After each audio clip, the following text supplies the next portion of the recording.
Si po vijon? Ju përshëndes dhe unë nga Durrësi, jemi në 40 kutit, në 40 qendrat e fundit që po numërohen në dy prej KZAZ-ve këtu në qytetin e Durrësit, pasi në të tjerat ka përfunduar edhe procesi i numërimit. Deri tani, nga të dhënat paraprake, rezulton se udhëheq Partia Socialiste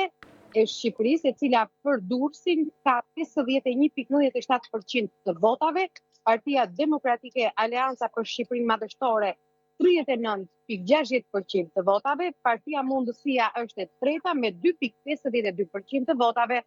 dhe duhet thënë se diferenca midis Partisë Socialiste dhe Partisë Demokratike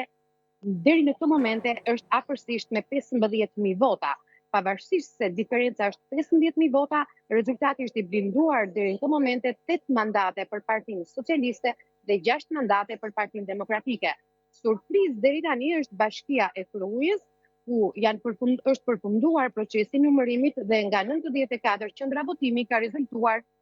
se Partia Demokratike ka fituar me një diferencë të ngushtë prej rreth 200 votash me Partinë Socialiste.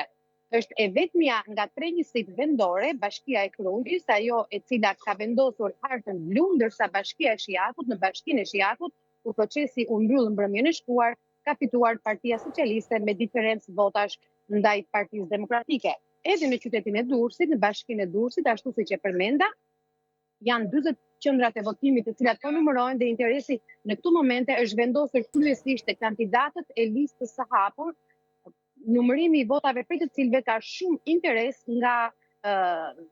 kandidatët e listës së hapur, si në Partinë Socialiste ashtu dhe në Partinë Demokratike. 5 janë kandidatët e listës së mbyllur dhe nga qarku i Durrësit pritet të dalin 14 mandate. Deri tani, në Partia Socialiste fiton 8 mandate dhe 3 mandate do të jenë nga lista e hapur, ku pritet që 2 prej kandidatëve të cilët e kanë konfirmuar fitore në bazë të numërimit të votave deri tani janë deputeti Arken Balla dhe Ani Dylmeshi, ndërsa mandati i tretë do t'i kalojë një prej kandidateve femra, e cila do të marrë edhe vota preferenciale më shumë për të bashkuar listës së 8 deputetëve që nxjerr Partia Socialiste, po njësoj edhe në zgjedhjet e vitit 2021. Ndërsa për sa i përket Partisë Demokratike, një kandidat do të hyjë nga listat e hapura dhe këtu gara është vërtet e fortë, pasi në Bashkinë e Krujës, ku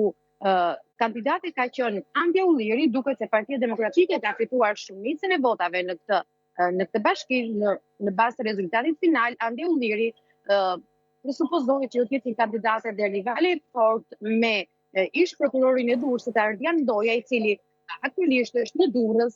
dhe ka një interes shumë të lartë për leximin e votës preferenciale nga kandidatët. Mbeten edhe 40 qendra votimi për të numëruar deri tani, por duhet të ndalem tek qendra e votimit në burgun e Durrësit, ku votoi edhe kryetari i Bashkisë së Tiranës, Erion Veliaj. Në qendra e votimit në burgun e Durrësit, deri tani nuk qëndron e bllokuar dhe do të jetë Komisioni Qendror i Zgjedhjeve i cili do të japë edhe verdiktin final. Kjo pasi në këtë qendër, e cila numëronte 190 votues, kanë rezultuar 38 votimi më tepër. Konkretisht nga të dhënat e marra këtu në Komisionin Zonal të Administrimit të Zgjedhjeve në Durrës, ku është numëruar edhe kjo qendër votimi, rezulton se 148 vota kanë qenë për Partinë Socialiste, 34 vota për Partinë Demokratike dhe 3 vota kanë qenë për partitë e vogla. Proces verbali i kësaj qendre votimi ka qenë në një kuti tjetër dhe nuk është hapur kutia tjetër, kështu që do të vendos Komisioni Qendror i Zgjedhjeve, por komisionerët këtu na konfirmuan se 2 fletet e votimit që kanë qenë tepër ju përkasin antarëve të komisionit zgjedhor, të cilët mendohet se kanë votuar në këtë qendër votimi dhe për këtë arsye kanë qenë edhe 2 fleta votimi më tepër. Këtu janë edhe rezultatet paraprake, pasi kemi edhe 40 qendra votimi për të numëruar ende në Durrës dhe pritet që pas mesditës të kemi të rezultatin final. Mirë, Klodera, të falenderoj për këtë përditësim të fundit, të përshëndes, do të kemi mundësi që të rilidhemi sërish pas përfundimit të gjithë procesit të numërimit.